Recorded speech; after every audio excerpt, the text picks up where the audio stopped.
so I'm just sort of going to briefly synthesize everything everyone else said into two things, which is really don't make assumptions and don't give up. I think that's what I'm taking away from this as someone who is newer to working with commuter students, that assumptions I make tend to be wrong, and there's just you fill in the gaps with information that's not accurate. And so not making assumptions and then not giving up. It's a lot of work. It's a lot of work to get this right. It's a lot of work to be intentional, but our students deserve that from us. And so don't give up and keep doing the hard work.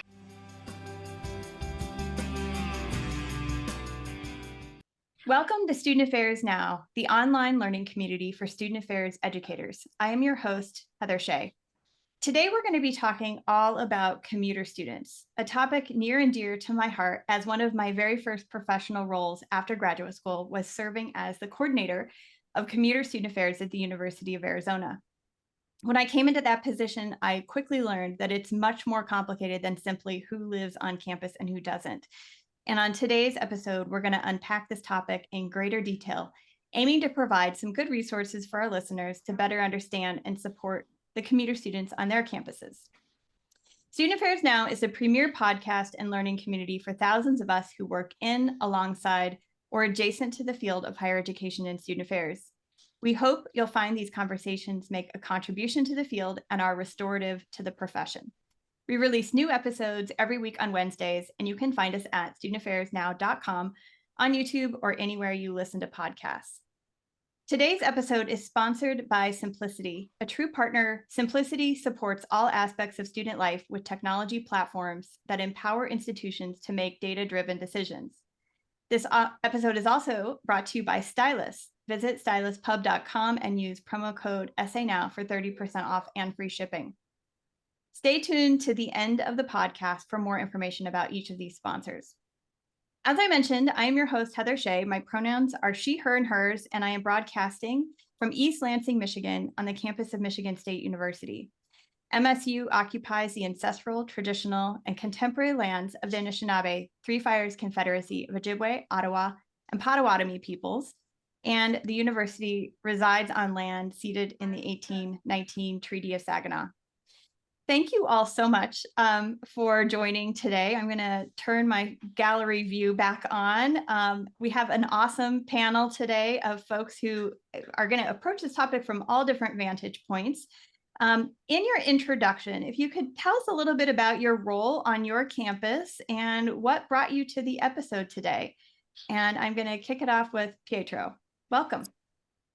Hi, everybody. I am Dr. Pietro Sassa. I'm a faculty member in education leadership at Stephen F. Austin, and some of my research intersects with commuter students. My pronouns are he, him, and I'm at Stephen F. Austin, where we occupy the lands of the Caddo tribe. Awesome. Thank you so much for being here, Pietro. Lacey, welcome. Thank you. So my name is Lacey Folsom, she, her, hers, and I'm the Director of Student Engagement here at Stephen F. Austin, where my role is to create experiences and programs for all of our students, both residential and commuter. So glad you're here. Thank you so much. Cara, welcome. Hello, everyone. My name is Cara White. I use she, her pronouns. I'm the Director of Campus Programs at Rutgers University.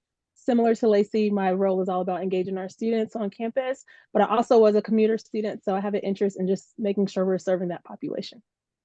Great. I love it. Lots of connections. Sue, welcome. Welcome back, I should say. Hi, Heather and all. Thank you so much. Suchitra Sue Webster. I use she, her pronouns, and I am the Director of Student and Community Relations here at Michigan State University, working with student life and engagement and also with our Office of Government Relations, and really working in the space where the university intersects with the surrounding community. So it certainly involves all of our students, but it also involves public safety, law enforcement, municipalities, landlords, property managers, etc. So lots of interesting partnerships. I love it. That's great. And Becca. Hi there, I'm Dr. Becca Shetty. I am the director of the Follett Student Leadership Center at the University of Texas, Arlington. I was invited to the episode by Dr. Sasso through some professional connections because the University of Texas, Arlington is a heavily commuter campus. We serve a really diverse population of students, many non-traditional students. So I thought I might have something to contribute. I use she, her, hers pronouns. And the University of Texas, Arlington, we acknowledge that we are on the indigenous land that was once occupied by the Wichita and affiliated tribes, as well as other indigenous tribes of the Caddo Nation. Great, thanks so much for being here. And Alexis. Hello, everyone. My name is Alexis Lambert. I use she, her, hers pronouns. Thank you so much for the opportunity to be here. Quite naturally, there's a dog barking as I'm working from home. And so those are some of the things that our commuter students are facing as well. So hopefully having the opportunity to lean into that a little bit. As Dr. Shetty mentioned, I'm also at the University of Texas at Arlington, where our campus is heavily commuter populated. So very excited to talk with you all and my colleagues as well today. Great. Well, like I said, we have a large panel today, lots of different vantage points. I think this is going to be a great conversation. We're going to start off with some basic definitions, though, and I know that this varies pretty significantly from campus to campus. But Pietro, can you tell us, how do we define commuter student? Yeah, so we define them in terms of space, right? So, well, really, it's about space and place, right? So where do students live rather than where are they engaged, right? And so the way we frame it is kind of a deficit framing, right? If you don't live on campus, therefore you are less involved, right? So we think of it not in terms of like student involvement or university engagement, but more about where students live. And so the commuter label is kind of this 1980s concept of like, you drive into campus, you park in a parking deck or a lot, and then you walk to the student center, and then you get your meal and you go to class and you walk away, right? So the ideal, or the way we're defining commuter students, I think, is an older construct and an older concept, right? And so it's a lot more complicated now. And so I think there are layers and more sophistication to how we think about who they are. And so typically I like to think of them as in multiple groups, right? You know, you have your online learners, right, who would be commuter, right? You have what I call a resomuter student. So they're a student who is residential, but is still walkable to campus, right? You know, they live in privatized off-campus complexes, off-campus student streets. They might live in off-campus Greek life housing, or they're students who live on campus and live in kind of university-sponsored housing, like a P3 or something like that. And then you have your true kind of residential students who may have lived on campus the first couple of years and move off into privatized off-campus student-focused housing. And then you have, you know, your traditional commuter student that we think of as someone that lives at home. A growing segment that we often don't think about are students who live, you know, with some kind of partner. And in the research I've done, we're finding a lot more formally residential students meet and fall in love on campus, and then they move in with their partner, right? I think that's a beautiful, fun story. And so students are cohabitating with their partners more. And so these are sophomores, juniors, seniors. These are traditional undergraduate age students, right? So who and where they live, I think, is changing. I think the other thing, you know, we're also seeing is we're rethinking about the ways in which we engage students, and so I think we'll spend a lot of time on that as well. So I think, you know, we have a lot of myths. Yeah. What else would other folks add? I mean, I'm curious about, does where or with whom they live matter? The distance in which, students might need to travel to get to campus. I'm just kind of curious about other ways of defining commuter students and how that plays out on your campus. I can share. At Rutgers University, our commuter students are those that we consider those that live at their permanent address. And then our off-campus are those that are non-residential but may live on student rental properties or within the local community. For Rutgers, we're spread out across 5 campuses. And so we do have a lot of students that commute to our respective locations. But there are different offices that serve those populations, though the students can engage with any of them just depending on what resources or programs they need.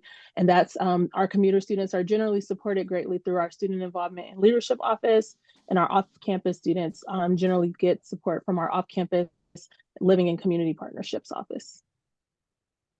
Okay. That adds a little bit more to the larger picture. It's interesting having multiple campus and students kind of commuting in between as well. I can chime in. Go ahead. I can chime in a bit. So for our campus, I am a year new to our campus, so I would need to talk to other colleagues if we have a written definition somewhere, which I don't know that we do. We do have an entire department dedicated to off-campus Mavericks, right? This department that is meant to serve our commuting students and students that live off campus, which is a vast majority of our students. However, when I think again about this definition and who sort of falls into this category, we do have students who are traditionally aged versus non-traditional students. I like this idea of a permanent residence, whatever that means to someone. For our population, and we're going to, I think, talk a little bit about this in terms of location of your institution a little bit later. For us, we are in the greater Dallas-Fort Worth area. And so we draw very heavily from the Dallas-Fort Worth area for a lot of traditionally aged students who are living at home with parents. And so for our campus, that is a massive population for us. So they're traditionally aged, but they're living at home with families, with siblings. And so it's for us, that's a huge portion of those folks, in addition to the non-traditional students who may live at a permanent residence, but have a partner, have a family, might even be working on this side. A lot of our students work. And so that's another thing to consider within this population. It doesn't necessarily define a commuter student, but it's a significant consideration. Who's working 20 to 40 hours a week in addition to doing the schooling that they're doing, and how that also influences the commuting experience when they're also balancing the many responsibilities they might have. And that goes both for traditionally aged students as well as non-traditional students. Yeah, when I was thinking about this, again, not as much about proximity to campus, but also about the other complexities within students' lives. And, that might then contribute to additional assumptions that we make about commuter students and their either connection to or lack of connection to campus. Cara, I'd love to hear, you identified at the beginning that you were a commuter student.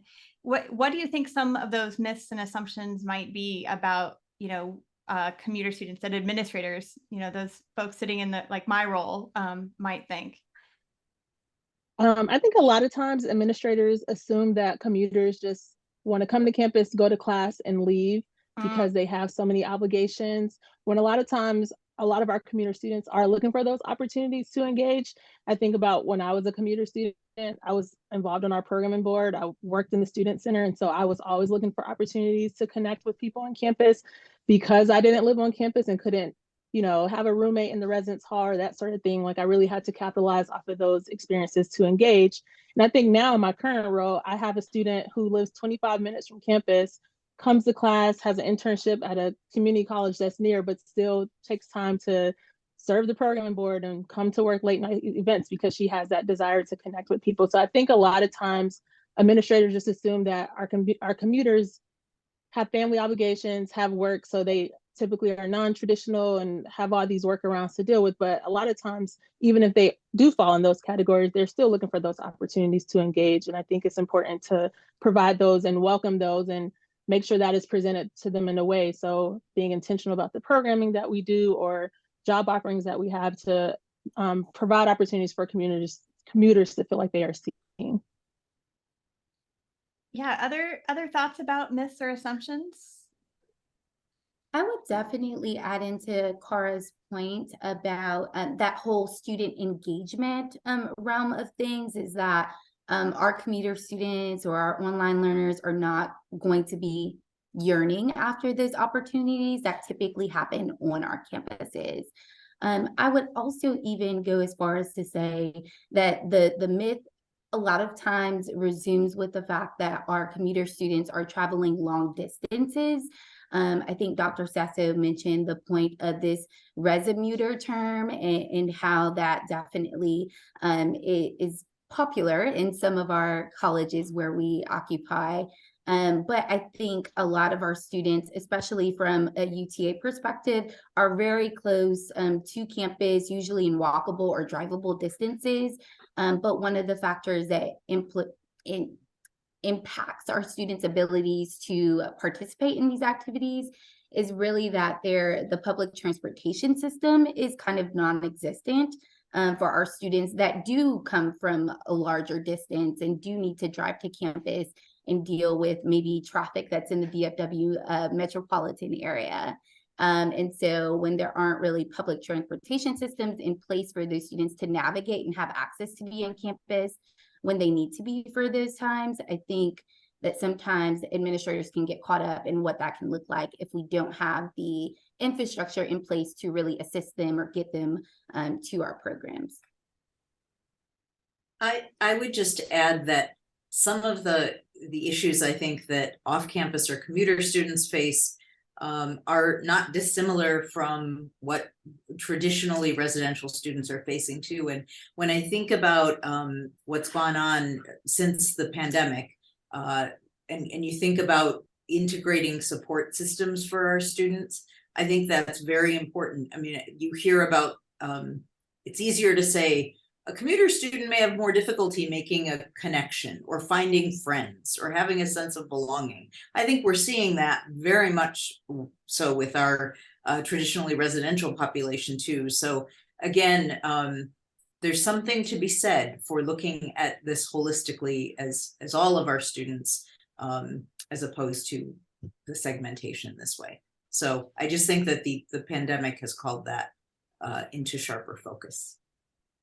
Yeah, let's pick up on that theme a little bit, because I am really curious. I mean, at Michigan State, for example, we had students who were queued up to live in the residence halls that fall, and then we either sent them home that previous spring, or that fall we just really didn't have the same kind of residential experience. So we saw a lot of students who began their college experience living with parents. Have we seen, Lacey, do you want to talk about this from your perspective? Have we seen a longer term increase in the number of commuter students as a result? And then, what are some of the things that we might have learned during that time that will help us kind of inform our connection with commuter students today? Yeah, I think I love the resomuter term there, because COVID kind of created this mass resomuter, whereas we were looking at students who were traditionally set up, especially at a rural campus. I'm at a rural campus, of moving and transitioning their life to the college town, to the college experience. They were then faced with the decision of, do I stay at home and connect with the university online? But for a lot of them, they were looking for that kind of, that traditional experience. And so they may have wanted to move into the town itself, but were finding some private apartments or renting and things of that sort to stay still connected. But I think that made a really big difference at especially our schools that were really focused on a traditional college experience, where students were passive programming and things of that sort were happening as students were coming from their residence halls to their dining halls and things of that sort, where we really, not only were we making shifts in the field like crazy, right? Trying to figure out how to ensure that students still had a sense of belonging and they felt like they were connected to the campus. But how do we do that when they're first and second year students traditionally, who are now they're not just becoming involved because they're near the involvement, they're having to make a conscious decision, and also considering those factors like, do I feel comfortable and safe coming to those events on campus? At what level do I want to be engaged? Am I wanting to join organizations or just attend events? And what does that look like? And I think we saw a huge impact on our athletic events, on our general programming, and even just down to who's in the dining hall and things of that sort, which, had all of its different impact, as far as financially for universities and things of that sort who were relying on some of these traditional students. And so I think we all found some really creative solutions to try to meet our students. And I'm curious to hear from my colleagues here, just kind of, especially those that were primarily commuter, did your students continue to keep staying engaged, or were you having to get creative? I know as a rural campus, we were trying to find ways for students to be both places. You could come physically on campus if you wanted to, or you were able to connect and watch it live from wherever you were. And then how does that still impact their level of engagement? And I think we're still probably seeing the result of that for the next couple of years. Yeah, what about other folks? What did COVID do to your campus and engagement and numbers potentially of commuters? Well, it was funny, Heather, because there was a sense here at Michigan State that people were to go home, go home. Like, we're closed, go home. Well, they didn't go home. A lot of people had leases already, and they just carried on, in some ways with the absence of the institution to pull people together in ways that it normally would. And so there were, I think, all kinds of new issues and opportunities off campus, where I don't know that we were necessarily equipped to handle that or manage that, because the talking points were, well, we're safe, everybody's off campus. Well, yeah.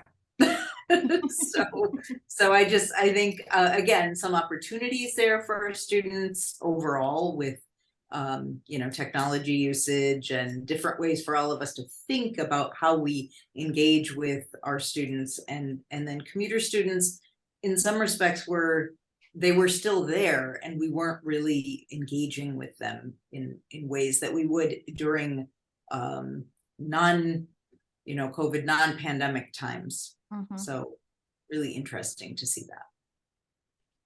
that. I know when we were kind of brainstorming questions, Pietro kind of put out this question about, like, there's some parallels potentially to engaging online learners and commuter students. And, certainly several of us have kind of spoken already to the ways that we've used technology to increase involvement or have some kind of hybrid option for folks to participate in some of the things that are happening on campus.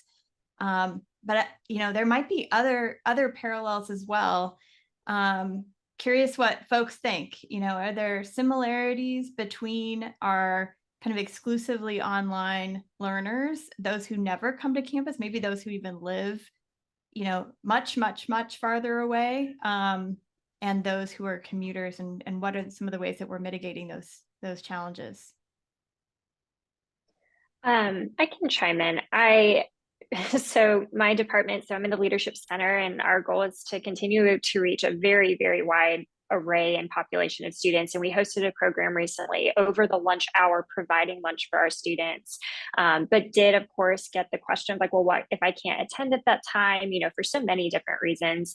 And a lot of students asking for those sort of online module type programs or something that they could do on their own time at their own pace. And I feel like that's a lot of what we're continuing to get, not only because of COVID, speaking back to COVID, but also just the needs of the students that we have.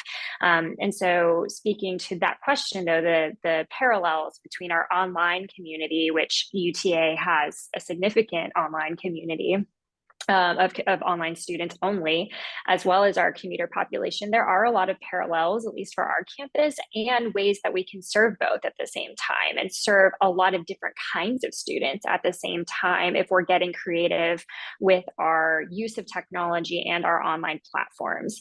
So this program that we hosted that for now was just in person, I would love to create a completely parallel process for that that's entirely online, so that not only can students engage no matter where they are, but again, at their own pace, because as we've talked about, all of our students have intersectional responsibilities, intersectional ways of being that influence how they spend their time. And so the more flexible we can be, that's just going to serve everyone, regardless of who they are. And so I know our department is starting to think heavily about the use of both technology, online learning platforms, videos, even the use of social media as an educational tool, and intersecting all of those things to create this more robust experience for students. But it was great to hear that we, at least in our thinking, were on the right track, because students were asking for that. And it was something that was already on our minds. So at least for us, I'm glad to know we're a bit on the same page with our students. Becca, can I ask you a question about that? Are you finding at all now, I mean, I'll give you my question in a second, but for us, one of the issues we have is that students are like, yeah, we're tired of that. We want to be together and in person, even if we're commuter students. So I like having the option of at my own pace, but I also want to be part of the community. So I just wonder how you're handling doing that hybrid. Yeah, I wonder if Alexis also, because Alexis does a lot more programming on our campus, and so could speak a little bit more to some of that. I would say with our programming as a leadership center, because we do a wide array of things and different types of programs that range from in-person student organizations to the workshops to the retreat. So we have different services that we provide, and I think it's a little bit of both, right? And so it's, well, we do get that in-person experience within my club or organization or this other thing I'm involved in, but this leadership stuff, love that, but I'm not going to come to the thing. So if I could just do that on the side, that would be great. So I think it depends a little bit on what your services are, what the priorities of your students are, and where they want to have that face-to-face interaction versus where they are okay with this thing. I'm okay with that being kind of on my own time. So I think that's the question to ask your students, though. What thing is it that you're okay with having being the virtual experience or the asynchronous option versus which things really, no, I want to be with my people. And we as a department offer, we want to be able to offer both options or something in between. That makes a lot of sense. It's like everything all the time, all at once, like the film. Yes.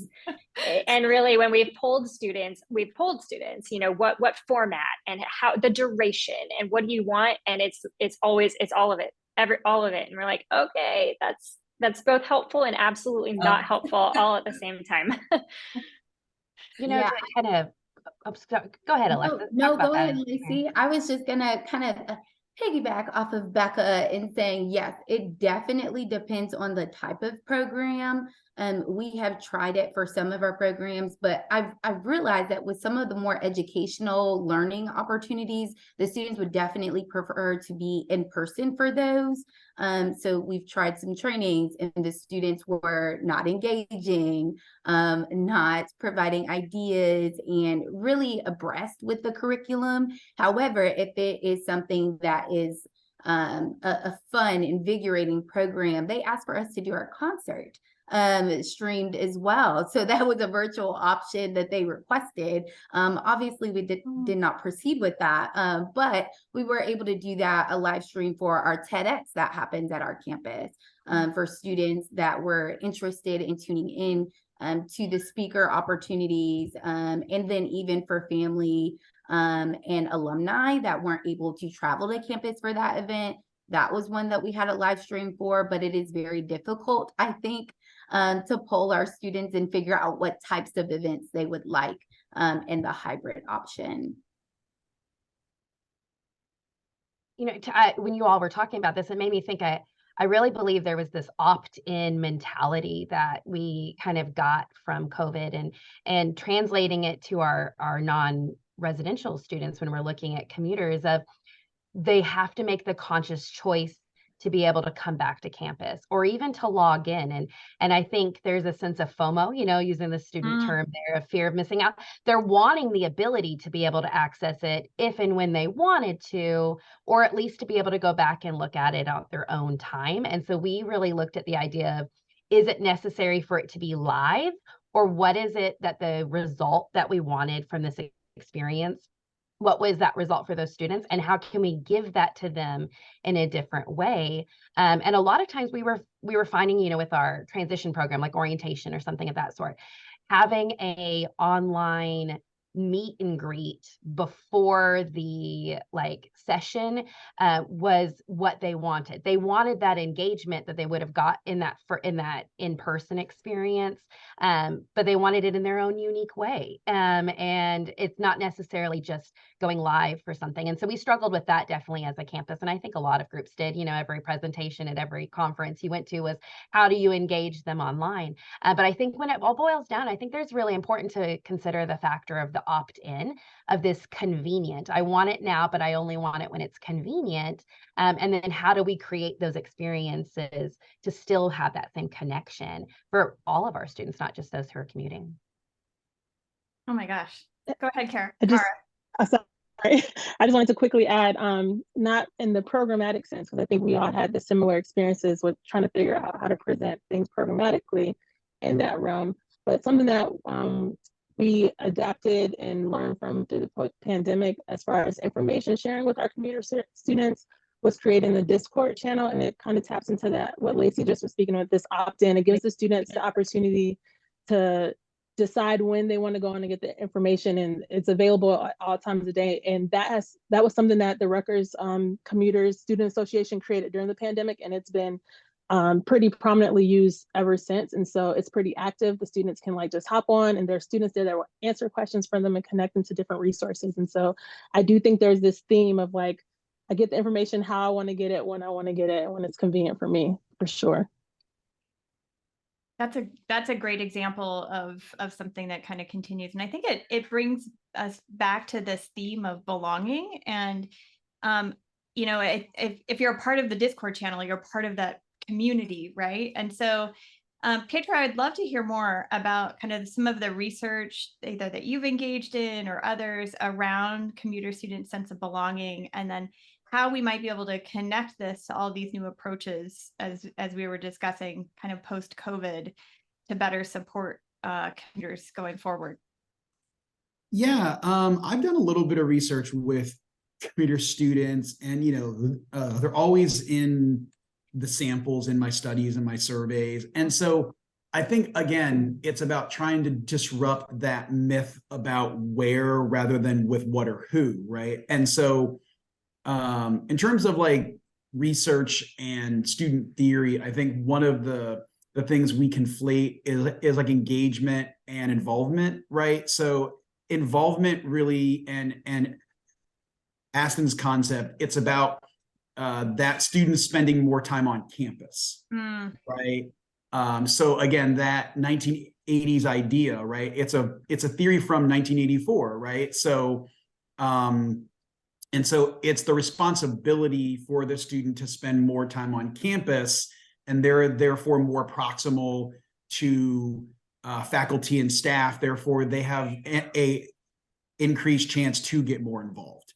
I think it's more about the university trying to engage students, and that we are responsible to have intentional programs that are comprehensive, not just one-time events that actually engage students to get them involved, right? So I think it's about switching our mindset. And so the more we shift to engagement mindset, I think the more students feel a affinity to campus.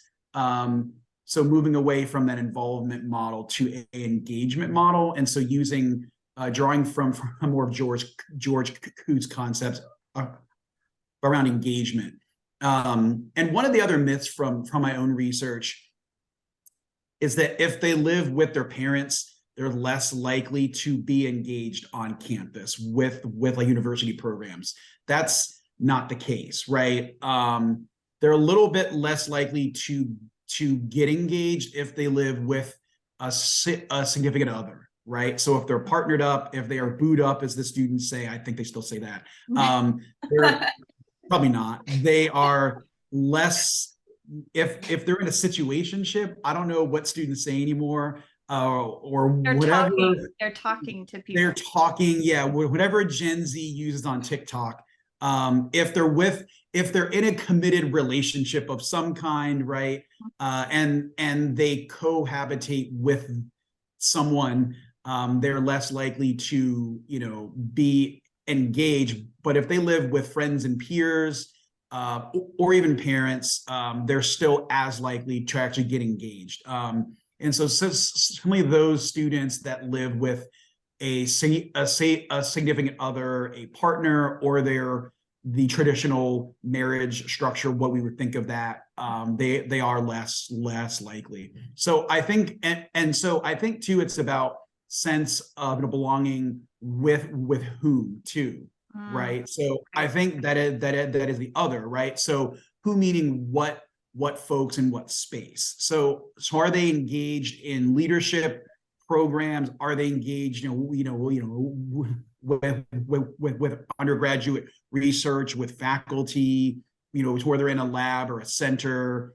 Are they in the campus activities board, right? Are they a front desk attendant in the student union? Are they a TA? So are they a federal work study in the library? So I think there's a range of what we think of as engagement. So students feel greater sense of belonging if they're engaged with people in a specific space, right? So I think it's a matter of who plus what, not just where, right? And so this idea of being a commuter is very much this like space-based concept. And so the online space is kind of this third space, I think, that challenges that assumption. So I think the online space, again, is this third kind of 3D concept that challenges how we think about what or who is a commuter student. And so, we also know from the research that if an off-campus student is more proximal to campus, the more likely they are to get engaged and feel a higher sense of belonging, because they have a larger peer network, right? And so the other thing we know is that commuter students struggle to create more relationships with their peers too, right? Because they often don't hang out after class, they go straight home, right? Or they don't linger as much. And so those kind of random social interactions don't happen as much as they do for like a residential student. So sense of belonging to whom, right, also matters as well. And so the more that they are engaged, the more they have those belongings or those sense of connectedness to whom. So that is my academic rant. Super interesting. Yeah, I read, I think your piece on attachment, and I think we'll try to link that here, because I think that was really interesting regarding students' relationships with parents. As a parent with a teenager about to go to college next year, I have absolutely said they are not living at home with me.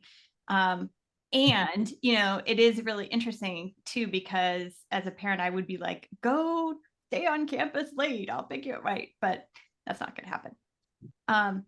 So I am really curious about, you know, the previous theme so you were on a previous episode that focused really specifically around town gown relationships, which I know involve lots of complexity with municipality and, you know, the ways in which students, just when they cross, at least on our campus, Grand River, right, their experience is different.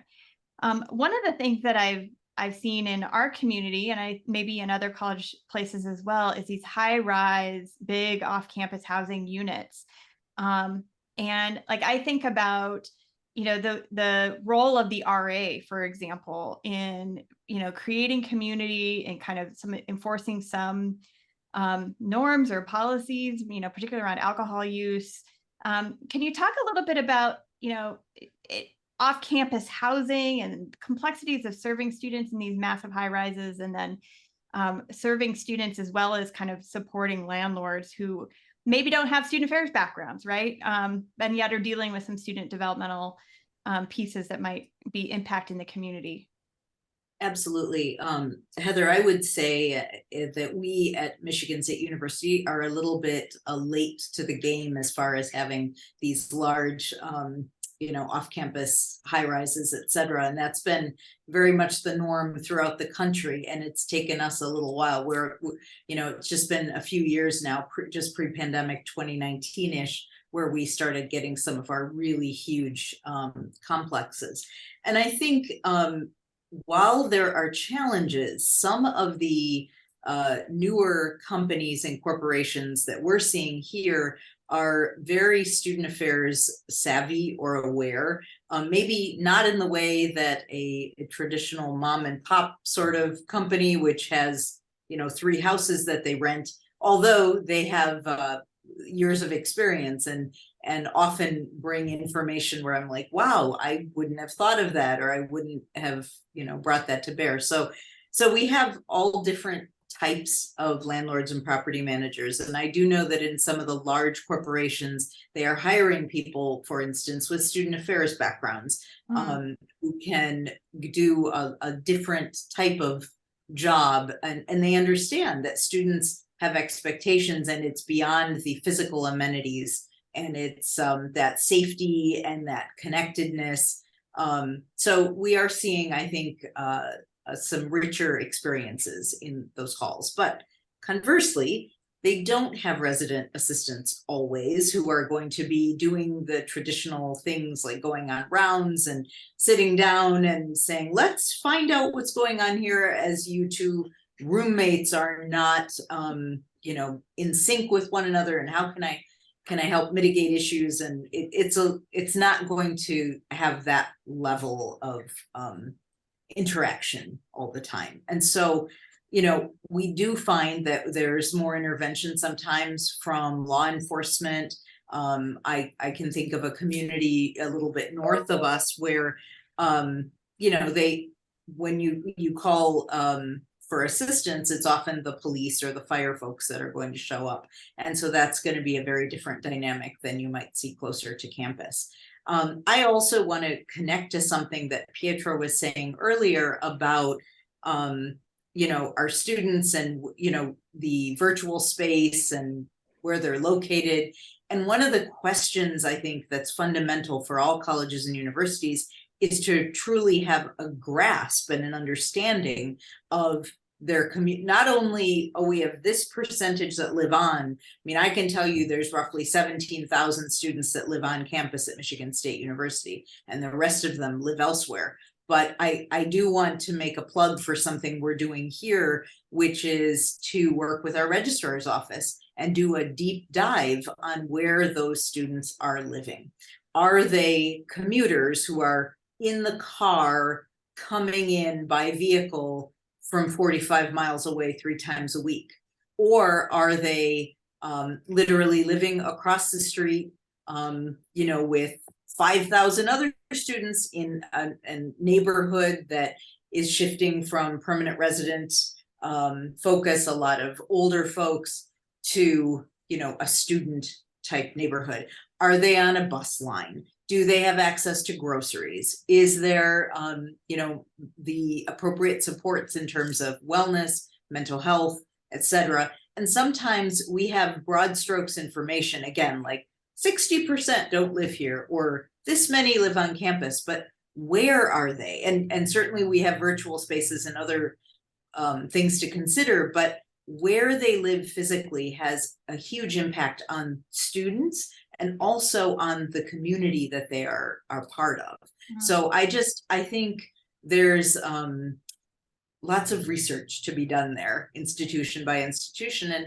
And there's often a lot of, well, that's the registrar or the bursar, or this is student affairs work, or, you know, it's, those silos are coming down all over the place. Yes. And the finger pointing as you're doing there, Heather. But so I just, to get back to the question, to build those effective partnerships, whether it's with landlords or with our you know, municipalities, we have to know where students are specifically living.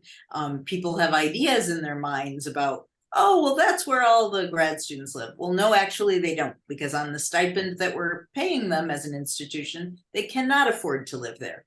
And they have to live in X, Y, or Z. And so how are they then connected to campus? Are we going out to where we have huge pockets of students or particular demographics or particular needs? So it is very much, as has been said, the 80s, the 90s, the locus and the emphasis is on the institution itself, but we have to be able to engage with our students wherever they are, whether that's in the, you know, the technology land or physically going to them. And part of that is just knowing where they are. And we don't always know all of those details.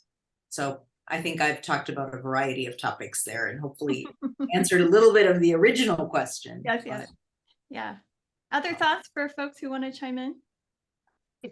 You know, both Pietro and Sue were talking about, I think, really intentionality of the university having some intentions of creating experiences for those belonging for our students, but also having the students having a desire, I think, to want to connect and find community. And something that I think that we haven't really brought up is the cultural component of our students who may be commuting and what sense of belonging looks like for them. And if they're attending a university or an institution, that they feel like they could even find that sense of belonging, or are they looking for, are they the thing that they're desiring, they're finding outside of campus? And so I think that's a really important part to kind of talk about there. But, and Sue, you mentioned mental health. And I think when we're talking about intentionality, I think we're going to really have to start looking as institutions at our policies about how do we address conduct and behavior issues, as well as mental health or Title IX, when these things are happening off campus, and what is really our role when it is our students,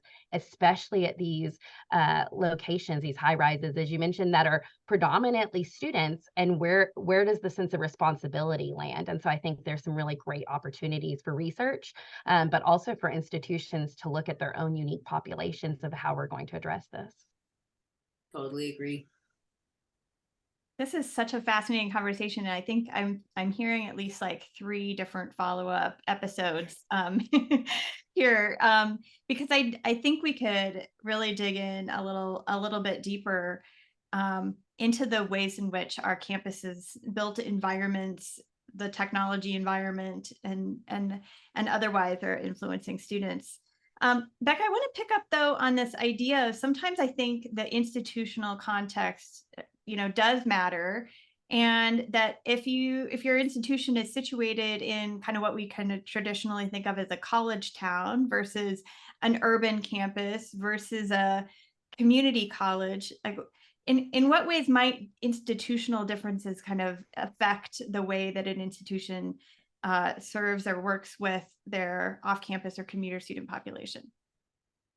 Yeah, I think really this whole conversation, all of these past few comments were really such a good segue into this, because to the point that was just made, if institutions don't know where their students are, where they're living, what their situation is, it is hard to have that intentionality, right? And so thinking through that, and something I've been thinking that answers this question, but also just is a piece of this whole puzzle, comes down to some of that context. So for example, the University of Texas Arlington is an urban campus. Lacey mentioned being on a rural campus.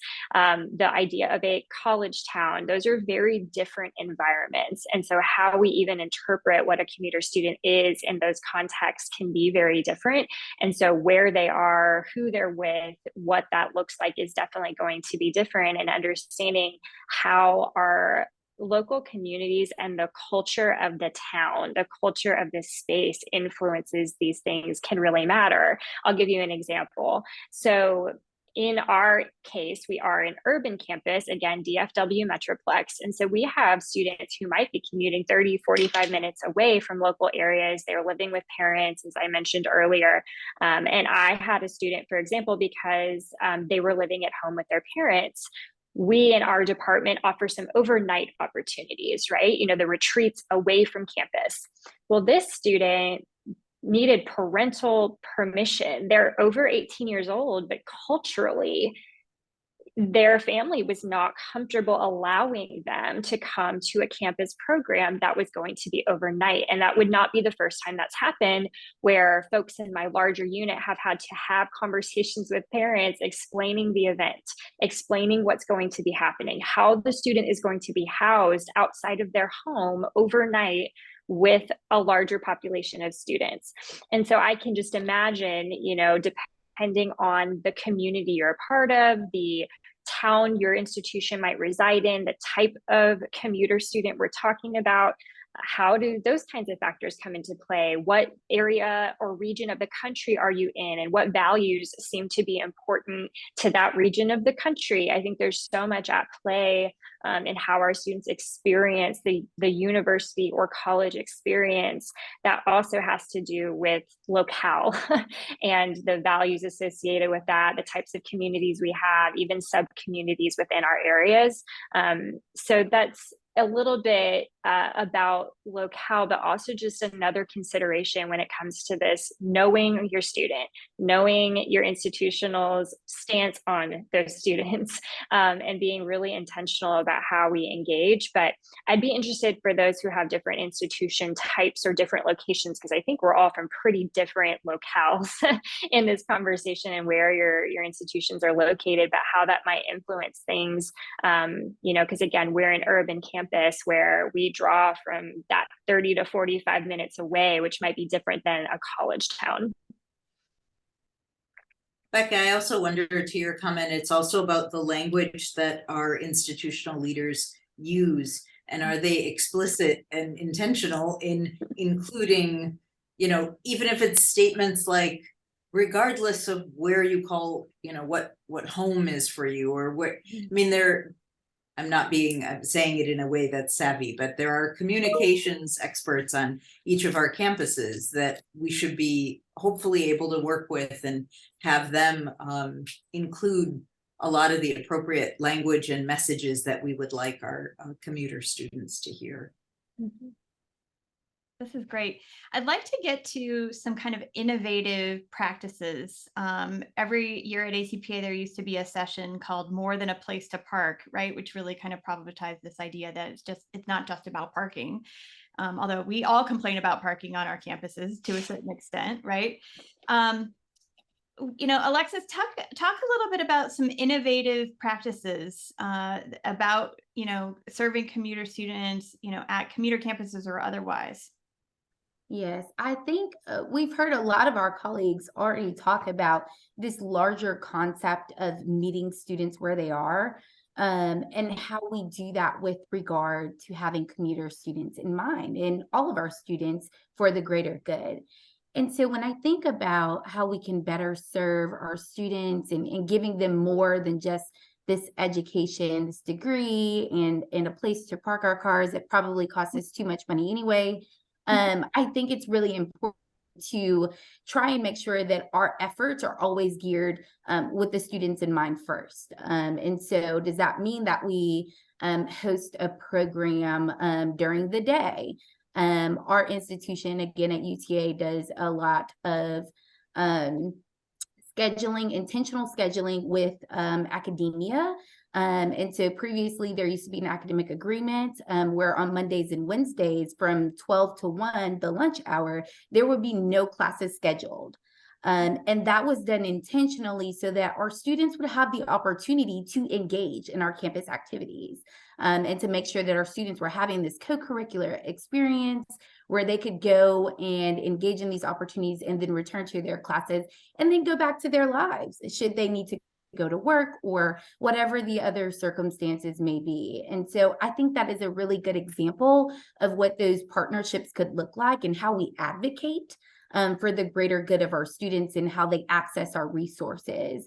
I also think with regard to innovation, we've had this conversation of larger hybrid programs, events, and opportunities. I think we've also seen a lot of that in how we pivoted in COVID with commencement ceremonies and what those looked like and how we offered those. Even though that was not done with commuter students in mind, quite naturally, I think it helped those students that maybe have families or parents that are further, that can't access these things based on, their actual proximity to campus. So I know that our other colleagues have some really cool and innovative ways to share how we can continue to advocate and serve our commuter student population. So I'd be interested in hearing that as well. Yeah, what other ideas do folks want to contribute?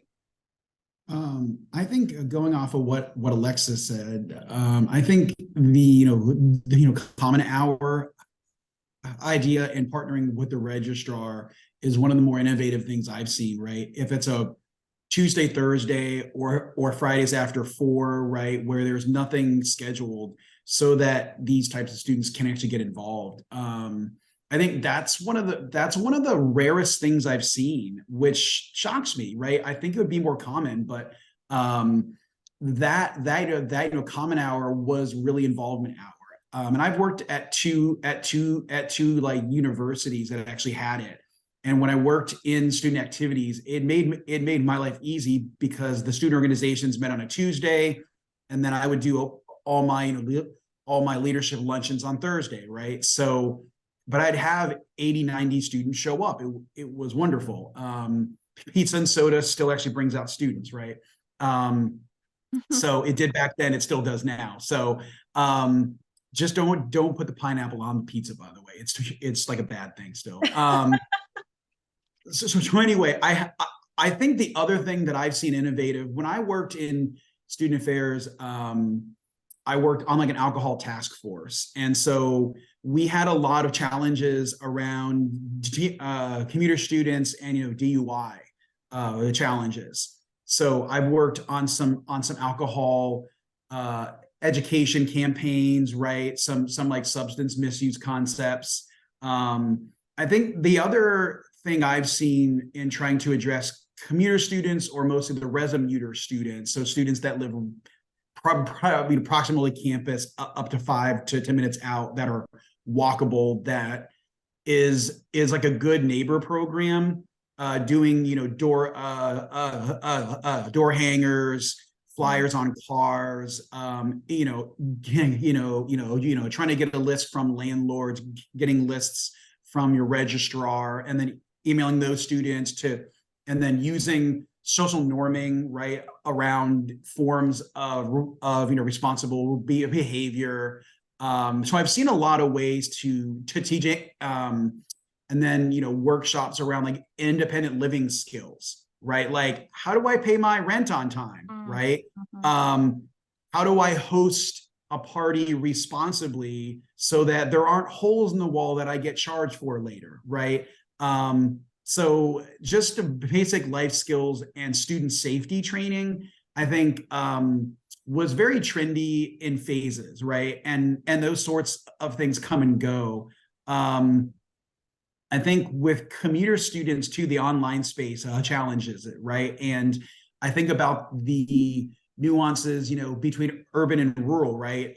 We think about rural students as actually having to drive more, right? And there's other like nuances around driving safety, drinking and driving, or those nuances around if you're at a 2 compared to a 4-year university, right? Around, if you're at a 2-year, certainly there's a lot of transfer students. They aren't there for a protracted amount of time, like a 4. So I think, and you have a lot of adult learners. So I think it changes the types of students you program to based on what space you're in and at what type of like institution or university. So I think, and for adult learners, one of the interesting things I've seen, a university I worked at, we had a sorority for adult learning women. It was specifically started for returning women, so women who stopped out and came back, and they're trying to persist through to graduation. And that created such a wonderful space. And it had 30, 40 members. You had working mothers, you had full-time students. It was such a range, but it was such one of the more welcoming spaces I've seen for women who may not be 18 to 23, right? And so I thought that was fascinating. So how can we mimic or mirror traditional undergraduate organizations for our adult learners and our resume students or other forms like that too? So we are getting close to running out of time, so I'm going to move us to final thoughts, and I'm going to kind of combine questions a little bit because I definitely want to get to what advice or what pieces that you would want to share. So maybe in your final thoughts, share something that you would give to practitioners to improve their understanding of commuter students and serving commuter students on their campuses. And then if you would like to share information about how folks can get in touch with you, and then any other final thoughts, that would be amazing. And we're going to do the same order that we did introduction. So Pietro, I'm going to start with you.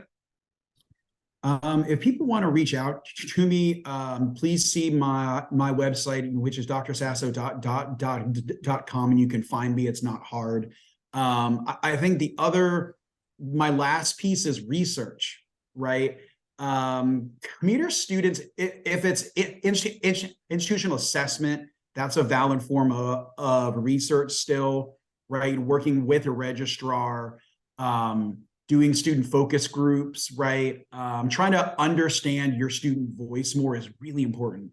Or if it's formal research, like presentations, I'm always happy to write with folks.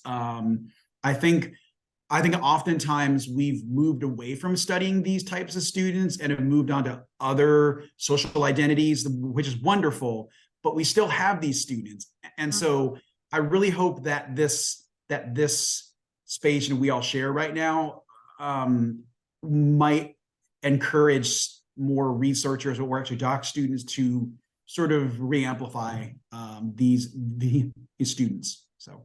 Yeah, thank you so much for sharing that. I always think these episodes are like little mini lit reviews, right? That we could take into more spaces. Lacey, what are your final thoughts and in terms of improving practice? Yeah, from the conversation today, I'm just still really stuck on intentionality, but more importantly, like realizing that the needs of our students, no matter which space in which they occupy, if it's an on-campus or off-campus type world, their desire to get connected to our institutions is similar across the board. And so how do we create those experiences where students are feeling uniquely supported because of the space that they chose to navigate their college experience? But how do we also integrate it into an experience where we normalize that it does not matter where you live, it just matters how you engage. And so I'm loving that and wanting to try to be more intentional in those ways. And if anybody wants to reach out or work on some more projects, I'm on LinkedIn and through my university email as well. So excited to connect. Thank you so much. Cara, final thoughts from you. I definitely was going to focus on the intentionality, but I do think it's also important to bring those students into the conversation when it's coming down to decisions to be made. So we partner very closely with our Commuter Student Association. If there's something we're looking to do within our student centers, whether that's through our lounges or amenities we want to provide for them, we don't want to just make the decisions off the assumptions as administrators, but actually having students who are commuters let us know what they need and actually having a voice at the table. So that would be my biggest kind of like feedback for that. And then if you want to connect with me, my Rutgers email is cara.white@rutgers.edu. Thanks so much, Cara. Sue, what are your final thoughts? Yeah, if you do want to connect with me, I would encourage you to look at my msu.edu email account, or also connect with me via LinkedIn. What I'm left with today is a reminder of why all of these partnerships are so important, because when you do the research and you do ask, because it's ask your students and go to them, you then take that information, and there are lots of different places within the institution that we should be having these conversations and sharing that data. And I think back to some of the, an example again about mapping where students live, and then taking it to the people in student health and wellness, in health promotion, and having them look at a map or, say, wow, this is missing, or how can I get there and interact with these folks, with people who are, I've also giving that example, another mini example, those who do the planning for our campuses and for the extensions of our campuses.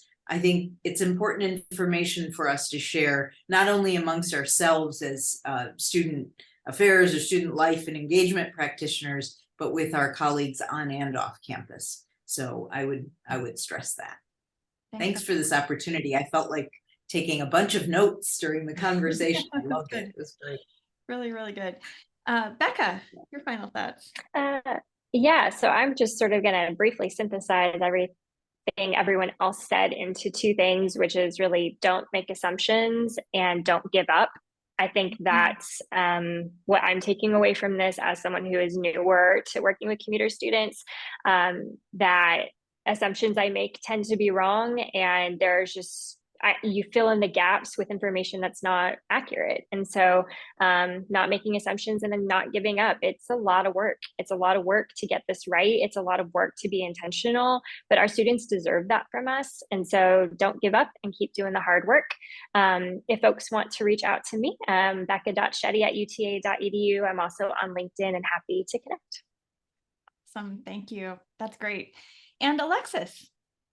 Yes, I think I'm really left with and inspired to continue this thread of intentional conversations, whether that be it with my students, with staff, faculty, and community members. So that way we can continue to do our best effort and our due diligence to get this right. I think it is hard, as Dr. Shetty just mentioned. It is very difficult and it is tiring work, but it is definitely worth it.